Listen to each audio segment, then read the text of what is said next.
This segment of the news is brought to you by Sun Oil Limited. Welcome back. Well, the University of the Bahamas kicked off 16 days of activism against gender-based violence today at the Nassau campus. Vice President of Academic Affairs, Dr. Maria Ariaki, says that it's important the community has to get involved to address the issue of gender-based violence. This is the time. Let us join the fight against gender-based violence. Let us return to the days of being our brothers and sisters keepers. Remember, if all of us are watching and taking action, the abuser cannot hide. In this University of the Bahamas community, we must stand up.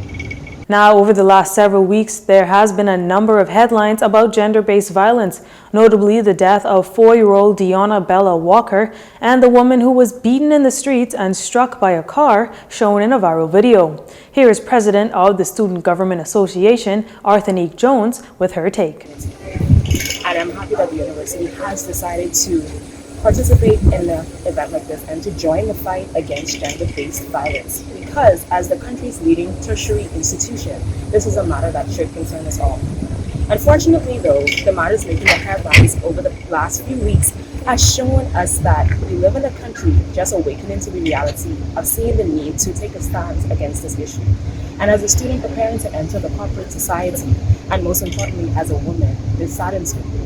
The events over the last few weeks have been gut-wrenching to say the least. And the truth is, no one should be subjected to violation of their basic human rights. The events planned over the next couple of days include an evening of poetry against gender-based violence, toxic relationships with Jasmine Harper, and sexual harassment in the workplace with Wendy Poitier-Albury. The Pan American Health Organization also joining the world as we kick off 16 days of activism against gender-based violence. Director of PAHO, Dr. Carissa Etienne, highlights how the ongoing COVID-19 pandemic has exacerbated this global issue. An alarming number of women and girls, 1 in 3, have experienced physical and/or sexual violence in their lifetime, mostly by an intimate partner. The COVID-19 pandemic has introduced new risks. Now more than ever, we must act together. PAHO has been working diligently to build capacity in countries to strengthen evidence and promote a culture of zero tolerance for violence. Dr. Etienne emphasized how critical the role of healthcare workers have when it comes to helping women and girls suffering from domestic or sexual violence. We know that when health services are accessible to all survivors of violence, with health workers able to identify those at risk early and provide them with needed support, we make a huge difference in the lives and health of women and girls everywhere. This region has a long history of raising awareness of this public health priority and a wealth of advocates to lead change.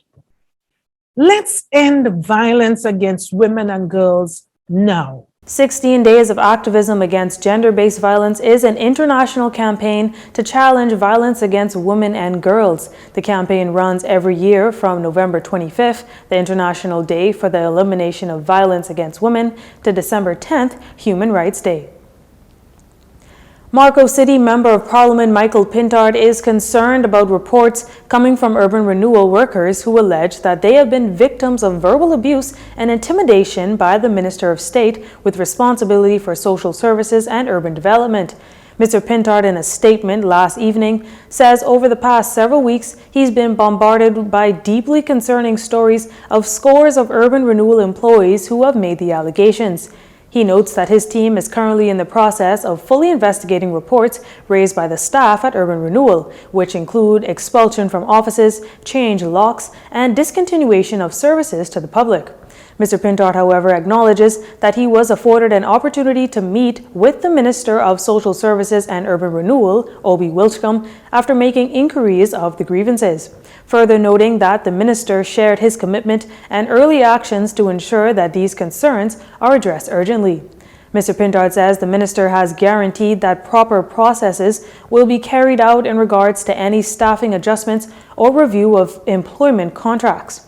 Just last week, during his nomination for the F&M leadership race, Mr. Pintard spoke to bullying tactics by some members of the current administration, noting that it's already been seen and it's again difficult to believe that the leadership is aware that this is going on and that he would engage the leadership of the Progressive Liberal Party. As for the concerns regarding the urban renewal, Mr. Pintard says that Minister Wilchcombe has given his assurance that the decisions to have persons removed from their workstations and/or placed on vacation leave will be reversed, and says he's pleased with the tenor of Minister Wilchcombe's commentary on this matter. More than 50,000 Bahamians and non-Bahamian residents have registered with the My Gateway portal to access services such as police records, birth, death, and marriage certificates, deed and document searches, passport renewals, post office box requests and renewals, and driver's license renewals. The government recently announced a major milestone for My Gateway, the centralized, safe, and secure way to request and pay for government services.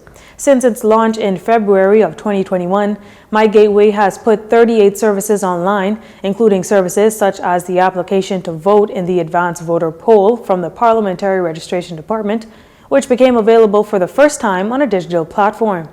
My Gateway has increased the convenience of accessing government services, not only for citizens and residents in the Bahamas, but also for those from around the world, having successfully processed approximately 34,000 user requests in just over 50 countries and facilitated millions of dollars in duty exemptions granted to support small business owners and homeowners in special economic development zones. Developed by a Bahamian software team, My Gateway is expected to eventually have 200 government services available online by 2025. The operating ability of My Gateway has been instrumental in implementing the digital revolution of the government of the Bahamas. In the coming weeks, the platform will expand access to these services to include business entities and nonprofit organizations. You're watching Jcn News. Stay with us.